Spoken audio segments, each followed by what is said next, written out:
Добра вечер, почитувани гледачи, јас сум Драган Милосавлјевиќ, вие следите емисијата Заспи ако можеш. Вечерва со мене и со вас е еден многу интересен гостин, господинот Илија Димовски, долго време во политиката, долго време и пратеник, сега малку, ајде да речеме, настран, меѓутоа од страна па поубаво се гледаат работите. Димовски, благодарам за гостувањето. Благодарам на поканата. Поубаво се гледаат од страна. Поубаво се гледаат, не, да, дефинитивно. Во секој случај некако објективот мака се проширува. Морам да го спомнам прво ова прашање, не знам колку е за вас, меѓутоа јас не можам да се воздржам да не го кажам. Ова денеска една од најважните теми во јавноста се разбира одлугата за затварање на истрагата за оној фамозен мазут во ТЕЦ Неготино, една голема афера која што пред година дена излезе во јавноста. 167 милиони евра беа во игра, беа притворени, потоа во домашен притвор ставени неколку лица, меѓу нив еден син на пратеник, Васко Ковачевски, порнешниот директор, побегна од земјата, меѓутоа ете денеска јавното обвинителство за горење на организиран криминал заклучи дека едноставно нема потреба понатаму да трае постапката затоа што се е чисто, едноставно помалку збунувачка работа цела година им требало да заклучат дека буквално се е по прописи, тоа значи и транспортот, и носењето на мазутот, и квалитетот на мазутот, буквално се живо и диво било како што треба. Партијата која што вие доаѓате, впрочем ВМРО ДПМН прилично бесно реагираше, побара оставка од Исламабази, јавниот обвинител кој што е задолжен практично за овој случај, тој одговори дека нема намера да поднесе оставка и дека за тоа за него е политика, тој не се меша во политика. Како и да е, останува тоа едно горчливо чувство дека во Македонија, ако имате многу пари, лесно може да се излечете. Видете, шокова информација беше. Прво беше подзаборавен случајот, заради тоа што пред 10-11 месец или година дена нели беше најавата за ова. Мислам дека и делот споменатите беа во притвор. Во секој случај не би можеле ни јас ни вие да влегуваме во детали, пошто и не ги знаеме деталите, не ги знаеме тие списи. Мислам дека најдобро, заради доверба во институциите на системот, ке јавното обвинителство да излезе на пресконференција со детални информации, со брифинг за новинари, со прикажување на документи, за да видиме што е тоа што они го нашле во оваа документација. Доколку се... Добро, обвинителката денеска излезе со некакви информации, тоа не е доволно. Тоа не е доволно. Значи ние во принцип, може би е и најдобрата обвинителка на светот, може би е и најлошата обвинителка на светот. Ние едноставно изградивме систем во кој што генерално на припадниците на тој јавно обвинителски и на судски свет по дефолт не верувам. Така. Јас не верувам дека сите чинат или сите не чинат, но општеството, јавноста има создадено принцип на недоверба. Од тој аспект најдобро заради доверба во институциите, ако јавното обвинителство навистина стои зад ова одлука да излезат со детали, со една обемна пресконференција, тоа во минатото го правело обвинителството за други предмети, кога поведувале истрага или кога запирале истрага, како во конкретниот случај, за да знаеме за што се работи. Не смееме да создаваме моменти на јавен линч и прогон, нити спрема обвинители, нити спрема судии, нити што се случува, но доколку обвинителството не излезе со прецизни информации, со документи, со списи, со сето тоа што представува еден јавно обвинителски предмет, апсолутно ќе има право целата јавност да го коментира, па и да го осудува ова постапување на обвинителството. До тогаш, еве да почекаме да оставиме простор дека можеби обвинителството ќе објасни. Да. Чисто да спомнеме, републичкиот јавен обвинител, значи Ненад Савески, потврди дека, за Фокус конкретно, дека неговото обвинителство воопшто не било побарано мислење за случајот, што значи дека одлуката за запирање на истрагата била донесена од обвинителство за гонење на организиран криминал. Се е многу интересно за ваков голем случај кој што ја возбудува. Има релативна автономија тоа обвинителство.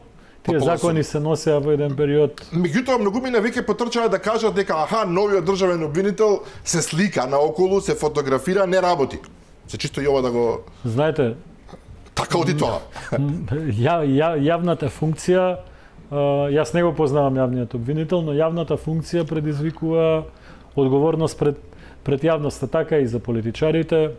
понапред обвинителите и судиите беа заштитени, се сеќавате, имавме една сентенца дека судските одлуки не се коментира, не се коментира, тоа беше некаква заштита на државата, дека државата која ќе одлучи нешто мора да е во право. Тие времења се промени и сега се соочуваме со времења во кои што можеби некогаш ќе дојдеме во ситуација и судот и треба да дојдеме и судовите, основниот, апелационите, во детали да ги образложуваат пред јавноста своите информации. Знаете, сите кои што се civil servants, односно корисници на буџетски средства, а такви се 100 и нешто илјади, меѓу кои што се јавните обвинители и судиите, директорите на јавните предпријатија, и театрите, и болниците, треба да се научат дека за својата заработена пара должат некаква одговорност спрема данојко плаќачите. А тоа сме сите ние, така. Така, од тој аспект не треба да има нити фрустрации, нити нервози, доколку јавноста бара образложение за одредени одлуки и постапки. Дефинитивно ќе ја следиме ситуацијата како ќе оди понапред, да се префрлиме ние на суштинско она што мене ме интересираше за вечерва, таа некој компот од историјата која што ја обременува сегашноста и иднината. Буквално пред да влезам во студиото го прочитав вашето обраќање до маестро Христо Христов, за тие што не знаат, тој е директен потомок на Гоце Делчев. Во едно исклучително фрагилно време му се обраќате во ситуација кога односите со Бугарија се такви какви што се, дополнително ги влошуваме, да не се лажеме со секоја изјава, со секој став на политичарите. Вие му се обраќате на Христо Христов, тој за македонската јавност знае да биде и контроверзен, иако е потомок, велиме, на Гоце Делчев, тој живее во Бугарија, така. Тој се чувствува како бугарин, очигледно, мислам, тука нема некоја тајна, уметничкиот дел го оставаме настрана, се работи за голем уметник. Му се обраќате на него, сте го гледале на некој интервју, сега да не го објаснуваме тој дел, затоа што суштината е поважна. Вие сте разговарале на оваа тема и друг пат, но многу ми е важна во вакви околности. Вие велите историските околности, сега да парафразирам, ги одвоиле македонците во повеќе држави. Така е. Цркви. Во цркви. Верски заедници. И за тоа ќе дојдеме и тој кобен чин едноставно е факт. Меѓутоа, луѓето сепак се од ист род, од исто дрво. И тоа мене лично многу ме замисли, взлегувате со оваа приказна во ситуација кога во Македонија и во соседна Бугарија е многу тешко да се излезе со ваков став. Јас берем таков впечаток имам, затоа што не се работи само за повикот ајде да се зближиме, ајде да се разбереме, туку воопшто јас очекувам некој прашање на време да каже еве го Илија Димовски продава, не знам, ја продава македонската приказна. Видете, ја продава македонската идеја. Јас чувствувам доволен степен на самодоверба и сум докажан на некој начин со своите постапки во минатото, посебно во делот со моето одбивање, иако бев под сериозни уцени да гласам за Преспанскиот договор, да гласам за договорите со Бугарија, го докажав својот пред другите, не пред себе си го знам концептот, заради тоа што јас историјата за Македонија не ја учев само од учебниците или од книгите кои што сум ги читал, туку ја учев и од моите дедовци, прадедовци кои што биле дел од сите револуционерни движења, кои што биле активни во нивните животи. Од тој аспект немам проблем да проговорам за вакви суптилни теми во тешки времења, во времења во кои што навистина модерно е да бидеме непријатели едни со други. Но треба да ги погледнеме и од друг аспект работите, а тоа е дека оваа кавга која што постои од 2017-2018 година, на што и предупредував тогаш, со подпишување на договорот помеѓу Борисов и Заев, дека ќе дојде до таа кавга, дека еден ден треба да заврши и дека треба да почнеме да размислуваме, да наоѓаме решенја како без да нанесеме штета на никого, посебно ние грижејќи се за нас, треба да најдеме решение. Ова не го велам заради членството во ЕУ или патеката во ЕУ, иако и поради тоа. Ова го велам заради тоа што следните 10, 20, 30 години светот ќе поминува веројатно низ многу турбулентни времења, промени на геостратешките интереси на големите сили, нови прераспределби можеби кои што ќе создаваат простор за недоразбирање и локални, односно големите сили како што и гледаме во последните 5-6 години, нема да имаат никогаш судир меѓу себе, но тие судири ќе се пренесуваат на помалите држави, на помалите народи, каде што ќе се вкрстуваат интересите на големите сили. И не треба да бидеме жртва на таа приказна. Од тој аспект, гледајќи долгорочно, ние мора да најдеме решение за сите отворени прашања кои што ги имаме со нашите соседи, вклучително и со Бугарија. Значи, да констатираме прво дека тезата, реченицата која што ја застапува Пендаровски, Фрчковски, Заев, Димитров и така натака, и дека се затвориле сите отворени прашања со соседите, било неточно. Благо кажано, било неточно, да не употребувам потешки зборови. Ние имаме проблем со Бугарија кој што нас не оштетува. Живееме во време кога границата кон Србија не е отворена, границата кон Косово не е отворена, границата кон Албанија не е отворена, и тоа е добро. Но границите кон Бугарија и кон Грција ни се затворени. А тоа е лошо. Оние граници кои што нас на македонците најмногу би требало да ни значат, зад кои што граници имаме истородни луѓе на нас, кои што ги пеат истите песни, кои што ги пеат истите ора, нас тие граници ни се затворени. Доколку во минатото сме немале право и сме немале можност, сме немале наши институции, сме немале наша држава, сме немале наша академија, универзитети, црква и така натака, да постапуваме во наша полза, денеска сето тоа го имаме и мораме да размислуваме низ призмата на нашата полза. Наша главна стратешка цел не е Европската Унија. Тоа е само метод како да дојдеме до стратешката цел, која што значи симнување на границите кон нашите во Македонија. И ова не е никаков иредентизам. Никаков иредентизам, напротив, тоа е решение на сите балкански проблеми. Значи, имаше еден слоган во почетокот на 90-тите, ако се сеќавате, викаше Обединета Македонија во Обединета Европа. Но јас тоа би го адаптирал на новите времиња, Обединет Балкан во Обединета Европа. Зошто? Заради тоа што во времињата кога тука владееле империи, не заради тоа што биле добри империите, но заради тоа што немало граници внатре во империите, немало судири меѓунационални, немало војни меѓунационални, немало српско-албанска војна, немало босанско-српска војна, немало српско-бугарска војна. Кога се повлекуваат империите, што било добро, но ние не сме биле паметни да го искористиме, настануваат овие војни кои што се случуваат на сите релации помеѓу сите нас, балкански војни, претходно на крајот на 19-тиот бугарско-српски војни, и така натака и така натака. Иако не е одме да се каже дека и подстрекот бил од овие империи. Така е, подстрекот бил, но затоа велам, ако историјата доволно ја знаеме, треба да ја научиме за војднин. Значи не треба да си дозволиме нити ние, нити нашите соседи повторно да бидеме вовлекувани во следните 10, 20, 30, 50 години, макар во вакви дипломатски војни, политички војни, економски војни. Замислете колку страда туризмот во Македонија заради ситуацијата.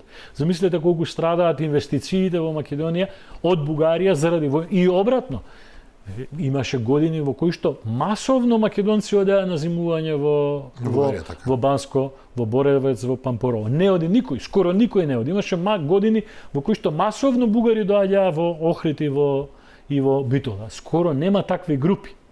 Тоа е на штета на двете држави. Треба да се најде начин, секако зачувајќи ги нашите базични интереси. Јас сум гласал против договорот кој што го потпишаа Борисов и Заев, укажував дека тој договор ќе создаде непријатели. Иако парадоксално беше за добро соседство и пријателство. Така е, нема да создаде пријатели, дека ќе отвори стари рани кои што биле подзаборавени, но не скроз заборавени. За жал тоа испадна точно. И дополнително многу остро реагирав кога беше потпишан вториот протокол, како и првиот, но вториот посебно, протокол за спроведување на истиот тој договор со кој што ние превземавме обврска во патот кон Европската Унија, на некој начин паралелно да тераме историската комисија со која што треба да редефинираме одредени историски сознанија. Тоа не е лек за болката која што имаме. Тоа не е решение, тоа е блокада на евроинтеграцијските процеси. И сега Бугарија него тие носат со тоа буквално, скатаден. Видете, во Бугарија си има, знаете, овие работи за кои што јас денеска сум пишувал, сум зборувал и во минатото и кај вас во емисија и кај други ваши колеги, официјална Софија помалку ја интересира. Да, од време на време во врвот во Софија се појавуваат личности кои што имаат потекло од Македонија. Дали тоа од Пиринска Македонија или од, не знам, Росен Плевналиев беше по потекло од Егејска Македонија, претседателот на Бугарија, претходниот премиер на Бугарија, Ѓуров, исто така е, фамилијата негова е од еден град во Пиринска Македонија, но базичното потекло исто така му е од Егејска Македонија. Такви се илјадници. Ние, видите, пред 50, 100, 200 години црквите не делеле, нели? Создавале екзархија, патриаршија, српска црква и така натака. Создавале пропаганди, едно село клонело кон една црква, друго село кон друга црква. Веројатно и заборавиле од кои причини едните биле поблиски со едната црква, другите со другата црква, цели региони во Македонија поред чието во една пропаганда, Марио во друга пропаганда, Тиквешијата во трета пропаганда, на тоа кој ќе се додаде ситуацијата со огромниот број на македонци со исламска вероисповед, значи ние сме биле ставени како предмет на делби, пределби, кои што другите ги правеле врз нас. Ние тоа сознание го имаме. Ние тоа го знаеме како се делеле и фамилиите, и селата, и регионите, и градовите. Исто така знаеме колку илјадници наши луѓе завршиле во другите соседни држави. Како оделе преселбите прво кон Влашко, кон Романија, кога таа прва се ослободила, кон Србија, па потоа кон Бугарија, посебно во периодот на Илинденското востание, Балканските војни, српската окупација на Македонија. Го знаеме истиот тој процес кој што се случува во Егејска Македонија со раселување на македонците, со доселување на новото население од Мала Азија, и не можам да прифатам дека знаејќи ги сите тие информации и сите тие работи не успеваме да се надрастеме и да изградиме на нова национална доктрина, нова национална стратегија, која што нема да оди на дезинтегративен модел, нема ние да си префрлуваме едните на другите, не знам, едно село на друго дека било просрпско или пробугарско, дека тие што отишле во Бугарија се бугари, дека тие што останале од објективни причини, не дека имале поголема желба или поголема љубов, дека тие што останале во Грција се грци или гркомани. Тоа е дезинтегративен модел кој што ние некаде треба да го запреме во нашата патека, ако сакаме да развиваме нација која што ќе општи на долг рок. Ние сме премал народ во овој контекст во кој што сме останати денеска, премал народ во контекст на дефиницијата која што сами за себе ја поимаме, и таа дефиниција од време на време ни создава дезинтеграција со другите еднакви пород на нас. Да, денеска има луѓе кои што ја пеат што имала късмет стамена и во Бугарија, и во Грција, и ја чувствуваат исто за своја. Тие во Бугарија велат дека се бугари, тие во Грција велат дека се грци. Но дали ја пеат истата песна? Да. Дали ја имаат истата носија нивните баби? Да. Дали ги играат истите ора? Да. Дали ги имаат истите народни приказни во својот мит, во својот бит, во своето прераскажување? Да. Дали ние треба да ги прифатиме тугите поделби на македонското национално битие? Не. Ако не треба да ги прифатиме, мораме да најдеме концепт во кој што и ние на моменти ќе подаваме рака на оние кои што ги чувствуваме бар по потекло од иста територија, рамни на нас. Ова е многу длабоко. Кај се согласам како концепт е навистина комплексно. Како ќе им се приближите на тие луѓе? Видете. Ако тие луѓе за себе велат јас сум бугарин, јас сум грк, окей, прифаќам територијално тие, ако сега грешам поправете ме. Добар дел од нив велат јас сум територијално македонец, меѓутоа по нација сум бугарин. Јас сум имал. Вие одите често по селата и знаете навистина. Сум имал илјадници, стотици, илјадници средби со луѓе кои што велат тие луѓе? Потекнуваат од Грција или од Бугарија. Нема уникатен модел на самоидентификација или на идентитет. Веројатно идентитетот е навистина и лична карактеристика покрај колектив. Така е. Јас сум запознал луѓе во Грција кои што велат дека се македонци и тоа еквивалентно го чувствуваат со дефиницијата која што јас и вие би имале како жители на оваа Македонија, како граѓани на оваа Македонија. Но сум сретнали луѓе кои што ги пеат нашите песни, кои што знаат по некој збор од нашиот јазик, од македонскиот јазик, кои што за себе велат дека се македонци, но прават еквиваленција со грчката нација. Морам да признам, тоа се случува и во Бугарија. Морам да признам дека и грчката држава и бугарската држава нема дезинтегративен модел. Имаат интегративен модел. Вие на грчките телевизии, на грчките државни телевизии, на Ерата 1 и посебно на Ерата 3, која што е зрачиот Солун, секојдневно можете да видите емисии во кои што се емитува македонска музика. Зборуваме за оваа македонска музика, ние што ја разбираме, не зборуваме за некоја. Така е. Ова е навистина интересно. Ние не го знаеме ова. Исто така, во Бугарија уште помасовно, заради тоа што со грците имаме целосно различна лексика. Така е. Да, јазикот е сосема поинаков, нема тука што. Јазикот во лексиката е различен, во граматиката не е различен. Но добро, тоа е друга тема, да не отвараме. А со бугарите па сме потекнуваме нели од иста група на јужнословенски народи, јазиците се разбирливи меѓу себе и асимилацијата била полесна и побрза за жал. Таму апсолутно нели кај да ходите во Бугарија, македонската музика ќе ја слушнете и тоа е еден од сегментите на нели на според нивното толкување бугарскиот големиот бугарски народен фолклор. Сега. Тие нации, видите сега, во грчката нација имате неколку сегменти на фолклорни единици. Има Тракија, има Македонија, има Епир, има Тесалија, има Пелопонес, има Крит и ги имаат оние додатоци понди кои што доаѓаат нели од блиску Турција, но од блиску Ерменија и овие ние што ги викавме нашиве стари што ги викале маџири, дојдени од Мала Азија, од пределот на Измир или на грчки Смирна. Сите тие се сегментирани фолклори и тие се сосема различни едни од други. Тракискиот фолклор со македонскиот фолклор е драстично различен. Македонскиот фолклор, се зборам во грчки контекст. Така. Македонскиот фолклор, дури и без зборови. Значи на ниво на мелодија, на такт, на ритам, на инструменти, македонскиот фолклор е драстично различен од епирскиот. Епирскиот од тесалискиот од Пелопонес, исто и во Бугарија.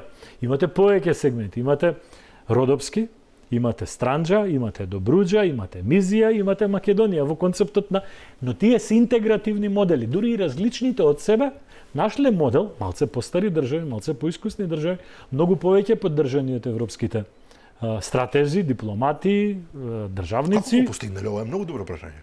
Видете, постари држави се. И веројатно се растеретиле од предрасудите.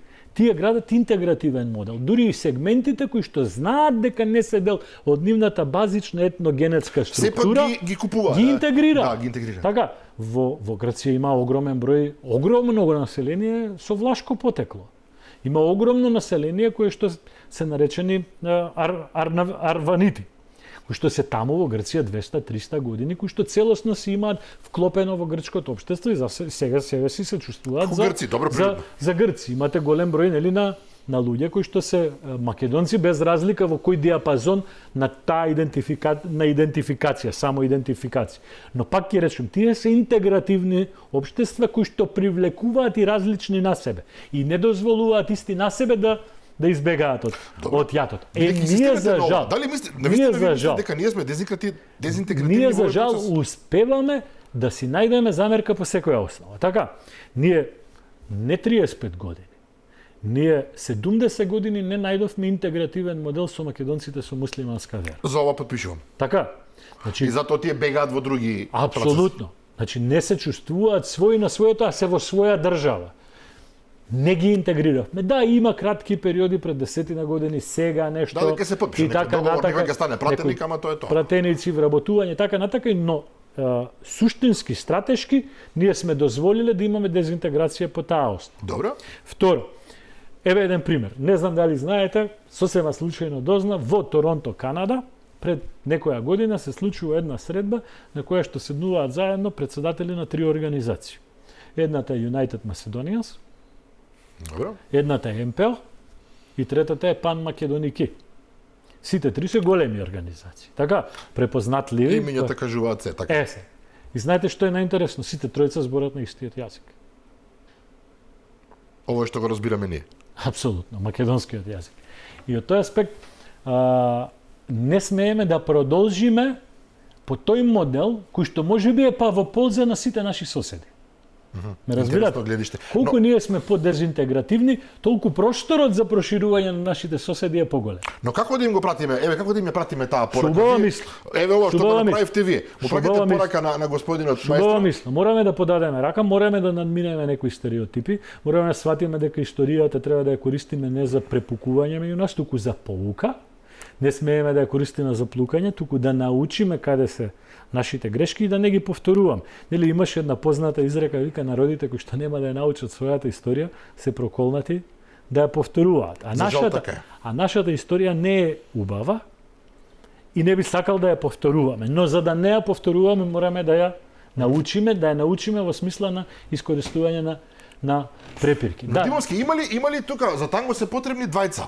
Дали од другата страна ќе го добиеме истото? Вие многу ми неки величат добро, супер за идејата на господинот Димовски, меѓутоа некои од најголемите противници на денеш на Македонија и негатори на Македонија се токму луѓе кои што имаат македонско потекло, а се тотално интегрирани во бугарското општество. Видете, Драган, значи станува збор за наследство кое што го носиме од фамилиите и кое што создава фрустрација кај сите нас. Имате два модели, сега ќе зборам конкретно за бугарскиот проблем, пошто е по актуелен. Имате два модели.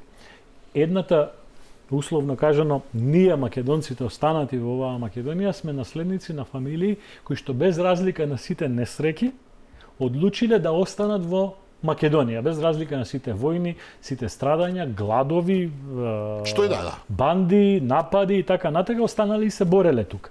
Што пак дава известно чувство на Да, и затоа кај нас има чувство оправдано дека ние имаме малку поголемо право на Македонија, отколку оние чии фамилии од објективни причини, не сакам да ошкодам никого, решиле дека треба да се засолнат, дека треба да ги засолнат своите фамилии. Дел од тие кои што бегале заради тоа што биле најсилни учесници во револуционерните движења, па бегале за да ги заштитат своите... Да преживеат, во ред. И тие сами и своите фамилии, своите деца, своите жени, своите мајки, татковци, браќа, сестри и така натак. Сега, Бугарија, како држава, континуирано, од своји причини, ги примала луѓето од Македонија. Не само што ги примала, туку постојат и договори помеѓу Бугарија и Грција, еден таков неискиот договор, 19 година, во кој што тие подпишуваат договор за размена на население по основ на верска припадност. Сите патриаршисти во Грција ќе имаат право да се преселат, сите патриаршисти во Бугарија имаат право да се преселат во Грција, и ако се чудите зошто Созопол се вика Созопол, тој бил грчки град, не Себар исто бил грчки град и тие доброволно на вистина и се преселуваат. Но и на припадниците на екзархијата во Егејска Македонија им било дозволено да се преселуваат. Тука нема доброволен процес.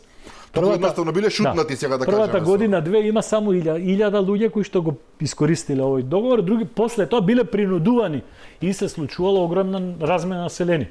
Не знам, ајде да ви отворам уште една дилема. Целокупното население во Кукуш денеска е струмичани. Како тоа? Ќе ви објаснам. А пак населението во струмичката околија е кукушко. Добро, сега сватам. Зошто? Заради тоа што до 19 година Струмица и Струмичко до Потрадовиш припаѓа на Бугарија. Струмица како град и околие е даден на тогашната СХС како репарација за Првата светска војна. Но, пред да се случи тоа, настанува размена население помеѓу Бугарија и Грција.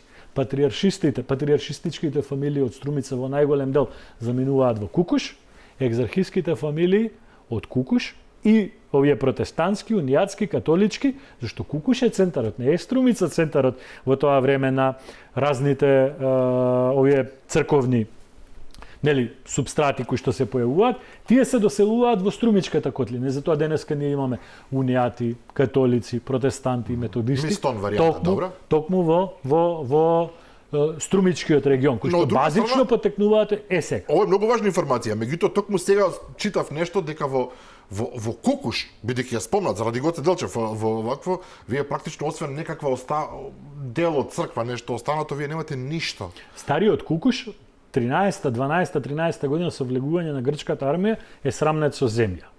Но тука е исто така многу битно прашање, зошто Воден не е срамнет со земја, кој што веројатно етнички бил исто чист, условно кажано македонски, како и Кукуш. Зошто Лерин не е срамнет, зошто Коштур не е срамнет, зошто Негуш не е срамнет, туку е Кукуш срамнет. Заради тоа што Кукуш го руши моделот на интеграција на грчката држава. А интеграцијата на грчката држава во грчката држава доаѓа на релација на црква, на припадност кон црква. И бидејќи овие се унијати и така натаму. Така е. Се руши тој модел. Не е тука нападот исклучиво по национална линија, туку е нападот по верска линија. Грчката политика во тоа време била свесна за сето ова? Просто ова фрапира 1900 и тамо. Грчката црква до ден денеска е составен дел од грчката држава. Нема тука никаква дилема, да. Така. голем дел од митрополите на грчката црква се составен дел од државната структура. Целата црква, сите епископи, сите митрополи, сите попови земаат плата од буџетот на Грција. Исто како кај нас што земаат професорите. Исто како што земаат докторите во државното здравство. И поинаку статус имаат објективно во грчкото општество, по свештениците, тоа е видливо. Така да треба да ги разбереме тие контексти и не треба да бидеме жртви, не треба да бидеме подбутнати во процеси кои што велам за нас се дезинтегративни. Ние тој што ја пее Стамена во Солун, во Воден, во Петрич, во Благоевград, во Неврокоп. Тој во основа е наш и на него треба да му се пружи рака, сега го така, без разлика и да не се лутиме. Симплифицирам. И да не се лутиме ако тој некој се чувствува себе си за Грк или за бугарин. Да, може ќе ни создаде фрустрација заради тоа што нашите останале тука, се бореле, биле истрајни, во нашите очи нивните избегале таму, не се бореле до крај, биле примени и така натаму. Но што кога тоа не е важно, настапува од антимакедонски позиции? А има такви? Има такви. Не велам дека сите се, дека мнозинството се, но има такви. Го спомнавме господинот Росен Плевналиев. Од него потекна филозофијата на создавање конфликт помеѓу одличен пример. Да, помеѓу Македонија и Бугарија, видите, не смее тоа да не предомисли. Не смее тоа да не предомисли. Него ќе рече само ние попуштаме. Не зборам за само ние сме тие што дозволуваат. Јас во овој контекст нити кога бев пратеник прифатив да попуштам, нити сега советувам на некого да попушти. Во смисла на политика и државна политика, во смисла на државно правните процеси кои што се од формален карактер, како устав, историски комисии и така. И ова е многу важно да се расчисти. Мојот став е кажан многу пати, но не само што е кажан, е потврден и со конкретно дејствување. Сум гласал против и бугарски договор и преспански договор. И не само што не се кајам, како овие два процеси гордо ден денеска за тоа. Почитуваме, надивци, како тоа два процеси заедно. Ова второто мораме да го наметнеме како филозофија на размислување. Заради тоа што нас интеграцијата во Европската Унија ни е потребна исто и како интеграција на регионот. И тоа мораме да го Европа инсистира, бај да така. И ние мораме тоа да го разбереме и како интеграција и да го наметнеме како интеграција на европскиот регион Македонија. Ке имаат волја и бугарите и грците за такво нешто? Видете, јас многу пати и кај вас во емисија Драган и кај ваши колеги сум зборувал дека имам сомнеш дека грчката и бугарската надворешна политика кон Македонија е прилично координирана. Видливо, така. Мислам дека бугарските потези се или биле во координација со грчката дипломатија, исто така како што мислам дека бугарските барања денеска се во корелација со барањата кои што за жал ги доби Грција со преспанскиот договор. Така да односите кон тие два соседи ние треба да ги гледаме во една целина и во еден комплот, но не смееме да создаваме непријателства, заради тоа што ние треба да го објасниме моделот дека тие луѓе кои што се дел на некој начин, дел и од македонското битие, но и се дел од модерниот грчки народ или од модерниот бугарски народ, треба да бидат мост на зближување, а не на разделување. И на разбирање. Тоа е европско размислување и тоа е европски концепт кој што треба да се стремиме. Ова што сега денеска го имаме на Балканот и во контекст на нерешеното македонско прашање, и во контекст на албанско-српските односи, и во контекст на проблемот со Босна и Херцеговина, и во контекст на грчко-турските односи е наследство од 19-тиот век, кој што мораме да наоѓаме начин. Знам дека вака како може би ќе најдам на осуда, немам проблем, јас сум 20 години во политика, многу пати судел. Така е, но мислам дека е одговорно да се прозбори на овие теми, се надевам дека на вакви теми размислуваат и други луѓе кои што имаат искуство во науката, во политиката, во историјата, во академијата и така натаму. Интелектуално прашање, ова е многу подлабоко од тоа. Но се надевам исто така и дека ќе се најдат соговорници во бугарското и во грчкото општество. Ако не почнеме ние да зборуваме, Драган, сигурно нема да најдеме. Ако почнеме да зборуваме, ако почнеме да подадеме рака, можеби и ќе најдеме. Иако може и да не се случи тоа сега, да не е ова. Но дали треба да пробаме? Да. Дали јас верувам дека треба да го промениме да нашето постапување од дезинтегративно кон интегративно, да верувам во тоа. На пример, ајде уште еден пример да ви кажам. Сите успеваме понекогаш да ги видиме оние прекрасни видеа од Измир, каде што свадбите се прават на македонска музика и со македонски песни. Така. Курбан Бајрам, Рамазан Бајрам се чека заедно во малат. Исто така со македонски песни, тоа не само со стари македонски песни, со ново компонирани од Војо Стојановски, од Спасен Силјановски, така дел од турското општество и никој тоа не го спори. Не само што се дел од турското општество, веројатно веќе 3-4 генерации се родени во Турција. И тука нема што. И голем дел од нив, да не заборавиме, не ни потекнуваат од територијата на Република Македонија, туку потекнуваат од територијата на денешна Грција. Заради тоа што најголемото иселување македонци муслимани доаѓа од тој регион кон Грција. Но дали со тие луѓе на овој јазик можеме да се разбереме? Да. Дали ги пееме истите песни? Да. Дали треба да подадеме рака кон тие луѓе? Да. Многу интересен концепт, морам да признам. Меѓутоа тоа се случува во ситуација кога не знам, новата министерка за надворешни работи на Бугарија веднаш почнува со северно македонци. Видете, јас мислам дека нашиот министер за надворешни работи, кој да е во моментот Тимчо Моцунски, по 5 години ќе биде друг, по 10 години ќе биде друг и така натака, треба во најдобар дух да отиде и во Бугарија, и во Србија, и во Косово, и во Албанија, како најблиски соседи. Па тука и Турција, и Романија и така натака. Да им укаже дека секаква употреба на терминот северна во билатерална релација, посебно во неформална релација од Бугарија и од Србија, ние посебно ќе го разбираме како навред.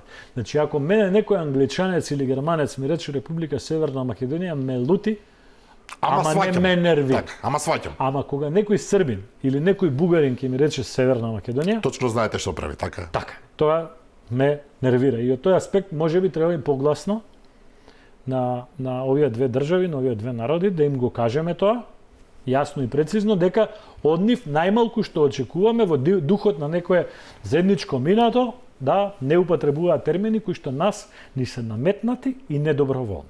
Апсолутно, тоа го за најголем дел од граѓаните. Може би има една мала група, но таа е според мене минорна. Да. И се помала е што е многу важно.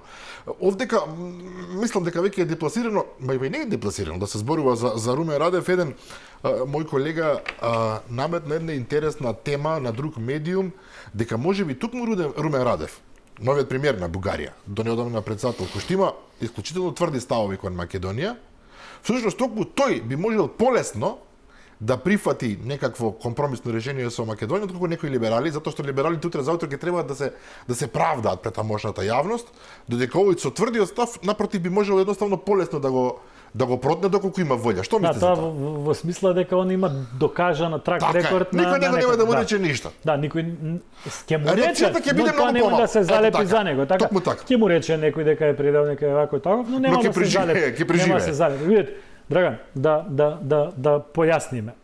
Контекстот на модерниот формален проблем помеѓу Македонија и Бугарија има и меѓународен мултилатерален карактер. За жал. Тоа значи дека до моментот, додека Европската унија не донесе сериозна одлука за целосно проширување кон земјите од Западен Балкан, тој проблем и да дојде до некакво решение ќе биде оддржуван во живот, зашто е оправдување зашто нема интегративен процес. Исто како зашто не на Франција одговара. Така е, добро. Не знам на кого одговара. Например, но генерално видите, ако ги видите истражувањата на јавното мнение во низ државите во Европа во поновиот период, последниве неколку месеци, максималната поддршка за проширување доаѓа до 22-23%. Значи и гласачите, населението на тие држави не даваат поддршка.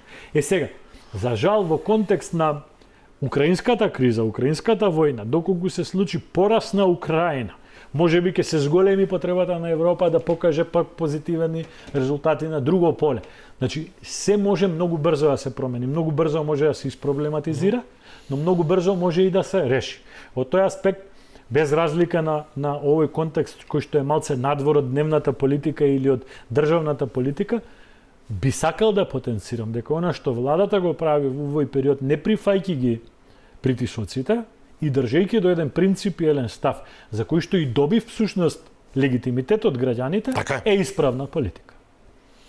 Добро, но останува фактот дека стоиме во место Така. и сега го имате лидерот на опозицијата кој што вели ние не можеме да си дозволиме уште 100 години да бидеме во оваа позиција и тоа е колку и да е проблематичен ставот на лицето како такво, во основа е прецизно. Ако Бугарија има сила, Видете, заради да е- X причини да не одржува во ова лимбо ситуација, така не одржува. Видете, да е таков ставот ќе предизвика поголемо внимание, а можеби и поголема поддршка. Но таму ставот е испреплетен со еден комплот од обвинување и само обвинувања кон македонската страна. Тоа е сосема, Видете, да. ние не повтор. Ајде да кажеме, Драган, дека историјата треба да ни биде учителка. Ние никогаш во минатите 30 години не видовме грчките партии помеѓу себе да се препукуваат по однос на прашањето на Апсолутно Македонија. се унисони. Така. Бугарија исто. Секогаш кога ќе се забележеа некакви нијанси, кој да беше председател на Хеленската република, седнува зад затворени врати и излегува со заеднички став. И тоа завршуваше тука. Исто така и во Бугарија. Секогаш кога ќе се појавеше некакви нијансирања во односите, тие успеваа меѓу себе да се усогласат и да имаат еднаков став. И затоа вие денеска ќе ја гледате, односно вчера ја видовте министерката за надворешни работи на Бугарија, која што потенцираше во својата изјава дека во бугарското општество и бугарската политичка структура има унисон, еднаков, идентичен став.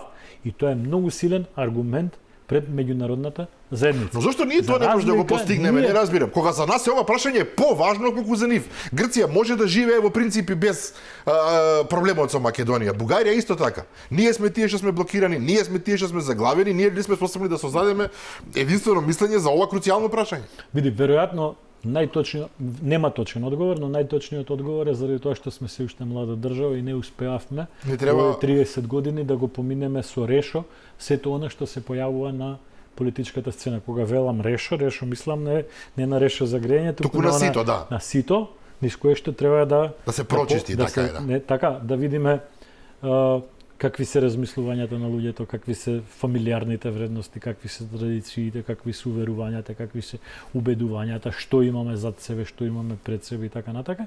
И од тој аспект нас ни се случија неколку деформации во овие 30 години, кои што скапо не чинат и скапо ќе не чинат и во иднина. Не знам, подпишувањето на Преспанскиот договор нема зборови со кои што може да се опише каква штета нанесе на ова.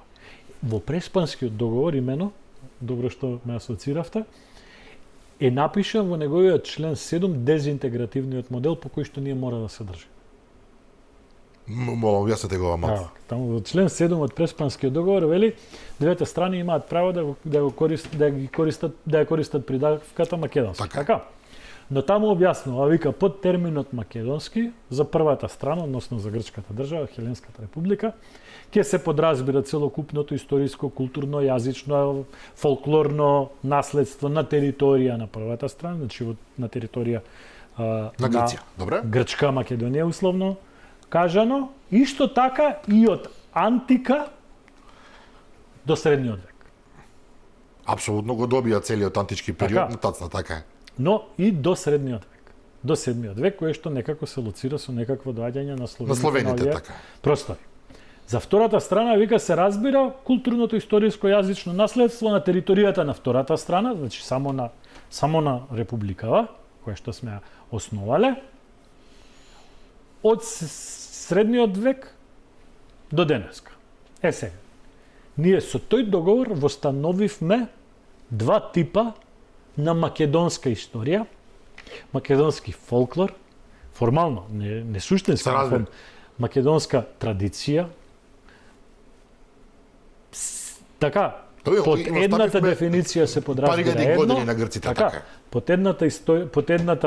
Во едната група се подразбира едно, во другата група се подразбира. И ние денеска, како што ви реков, на грчките телевизии ќе видите македонска песна, ќе видите македонска приказна, ќе видите македонска архитектура, вака, македонико. Да не ги кажуваме понатака изборовите, значи сето тоа ќе го видите, но тоа се толкува како дел од една голема грчка нација која што формално правно пак и ние сме дале признание со подписот на две луѓе, така. На Димитров, со подписот на Димитров дека тоа е така. И сега бугарите го проблематизираат другиот дел? Бугарите го бараат истото. Што го добија грците. Кога видоа дека може. Така. Но знаете зошто повеќе боли ова со бугарите? Заради тоа што одсечката историска ја носат поблиску до нас. Така е. До многу Заради таа што- до живите сведоци речиси. Така е. Или бар до помнењата на нашите дедовци. Затоа боли. Ама тој кој што потпишувал и тие кои што се согласили, тие кои што гласале во собрание, треба да размислат што ќе значи таквиот модел на решение со Грција ако ни се отвори како проблем со Бугарија. Така, сега ние случаев како ние беше 3 пиштиме, часа. вриштиме со право, не боли, не едно друго и затоа јас да ви кажам, можам дури и да ги прифатам и да ги разберам луѓето кои што ја поддржале Преспа и сега велат да и со Бугариве да го најдеме решение. Мене најнеразбирливи ми се луѓе кои што ја поддржаа Преспа, биле гласни, ама сега креваат паники со извинете тоа што им го дадовте на грците го бараат бугарите. Не можете да викате дека Преспа е добра, ама барањата на бугарите Кога е се практично лоши. исто. Така, Кога е практично исто. бугарите бараат историска и географска дефиниција на терминот македонски. Они бараат и во нивниот контекст, во бугарскиот контекст да се подразбира дека се што е до 41 или 45 или 34 Така е. небитно Е бугарско. коминтерна и така натака, дека е бугарско. Не е фер, ама им се Не може. е фер, ама сега вика кога можевте да им го дадете тоа Така е. на грците до 7-миот век, ние го бараме до 20-тиот век. Така. И сега заглавени. Кој е крив за тоа заглавување? Трчајки да решиме некои проблеми, направивме 10 пати 10 пати повеќе. поголеми проблеми. Уште едно прашање, сосема до крајот на емисијата доаѓаме, отворивте исто така една интересна тема, можеби неочекувано, околу важноста на Охридската архиепископија, како таква, а потоа и како МПЦ Охридска архиепископија, велите таа е моралната вертикала, ако така можам да кажам, на овој народ. И тука загнавте една работа која што ние што ја знаеме малку од повеќе историјата, мене барем ме заинтригира. Велите Букурешкиот договор сам по себе е трагедија, тој е факт. Меѓутоа тој Е последица. последица всушност на фамозното поништување на Охридската архиепископија до 767 година. Од страна на султанот, меѓутоа под влијание на грчката патријаршија објективно. Побарање на грчката патријаршија. Со измама, дека Охридската архиепископија е должна на Цариградскиот престол. Во средства, парични средства, да. Во парични така, средства, да, колку и да парични средства. нашле Видете, да. трговците начин. Меѓутоа многу интересно, како го вративте назад 200 години. Значи, во отсуство на балкански држави во рамки на Отоманската империја, црковните структури представувале модели на образование, на дипломатија, на традиција, на историја, на творештво, на решавање на спорови, на парадржава, кои што создавале концепт на градење на држави. И следствено на тоа создавале и идентитет врзан со својот. Имено, никој во Македонија не кажал и не отворил една дискусија, до 1850 година на отоманските пописи во Пловдив и во Софија нема бугари. Воопшто нема. Нема бугари. Туку? Во Пловдив има грци, во Софија во градот има грци, а северно од Софија има срби. Вау. Да. Тоа се официјални пописи на Отоманската империја. Знаете, кога на нашава историска комисија некој од овиот Топалов или Рајчев, кој што исто така Топалов потекнува од Дебар, Рајчев потекнува од Костур, кога ќе ни отвори попис од 1890 или од 1900 или не знам кои години се, и ќе вика, еве видите во Солун и во Битола се Пишува пишувале бугари, за да. бугари. Еве апелирам до наши историчари, ако не го направиле тоа, исто така да извадат пописот од Отоманската империја од 1850 Тоа е само година. 40 години порано, Така да. е, од Пловдив. Каде што нема бугари. Нема ниту еден Неверојатна бугари. информација. Нема ниту еден бугари. Сите се грци. Зошто? Заради тоа што припаѓаат на Цариградската Патријаршија. патријаршија и заради тоа што милет системот во Отоманската империја создава национална идентификација Ова е и потали. првокласен доказ според мене, да? Во отсуство на наша црква, кога велам наша црква, зборам во македонски контекст, но во тој 18 и 19 век, Се не во разбира. денешниот модерен контекст. Таа црква условно, доколку станела автокефална, ќе била средиште на тој национален сепаратизам визави идентификација спрема и само идентификација различна од соседите. Она што се случува со Печката патријаршија, со бугарската, како и да се викаше, да. И творештвото книжевно, Од секогаш и била чуварна тоа, така е. богослужбите, и сето тоа ќе одело во сосема друга динамика. Тоа значи дека 1767 година е поголема трагедија од оно што ние го разбираме вака во... Таа е причина, таа е зародишот на трагедијата, таа е причина за укинување. Иако велам, ние денеска во модерна смисла не смееме да дадеме апсолутна припадност кон Македонската православна црква, градејќи модерна македонска нација, затоа што денеска модерно време има многу луѓе кои што се чувствуваат атеисти. Па го објаснивте ова пред 20 минути. Така, имаме голем број на македонци кои што се муслиманска вера, но денеска имаме многу македонци кои што одат во грчка и во бугарска црква.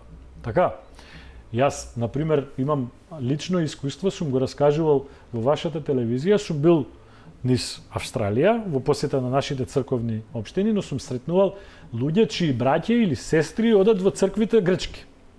И кога сум ги прашувал на кој јазик зборуваат, на македонски. Зошто одат во грчките цркви? Таму почнале да одат дедовците, татковците. Православна е и во ред. Кога се доселиле, немало македонска црква до 50-тите години во Австралија. Тие што дошле од Егејска Македонија оделе во грчка црква, тие што дошле од Бугарија оделе во бугарска црква, тие што дошле од Вардарска Македонија оделе во српска црква и таа традиција стана. Тоа и ден денеска можете да го гледате во Гери, Индијана, одат во бугарска црква. Потекло се од Македонија. Дел од нашите иселеници тука од пределот на Тетовско до ден денеска одат во српска црква. Тој не е некоја голема трагедија, доколку е човек свесен што. Да, но тоа создава чувство на припадност. Затоа ние мораме, тој мој напис беше малце и апел на држење на дистанца од обидите одредени црковни центри да дадат ваков или таков карактер на македонската црква. Се уште македонската црква ќе постои единствено додека има македонски народ. Во моментот кога ќе снема македонски народ, та имале 100 владици или 100 манастири, со не знам какви звона, со не знам какви украси, ќе нема црква. А тие кои што влечат на ова или на тоја страна, ќе бидат најподсмеани таму кои што влечат. Обично е така. Секогаш е така. Секогаш е така. Илија Димовски, благодарам за ова гостување, навистина импресивно. Благодарам многу за можноста. Да, поштовани гледачи, она што секогаш го кажувам во оваа емисија, отворете ги очите, отворете го умот за различни толкувања на работите. Секогаш е потребно да се гледаат работите од повеќе аспекти, ова што господин Димовски го зборува, верувам со најдобра намера, еден навистина обид на современ начин да го согледаме нашето национално битие, да им подадеме рака на оние кои што се можеби исти како нас, меѓутоа ете поради историски причини се нашле во други и поинакви околности. Како и да е, тоа беше се за вечерва, утре во 15 часот се разбира репризното издание. А јас се кажувам нова седба со мене и со нови гости утре вечер во 22:30. До тогаш пријатно.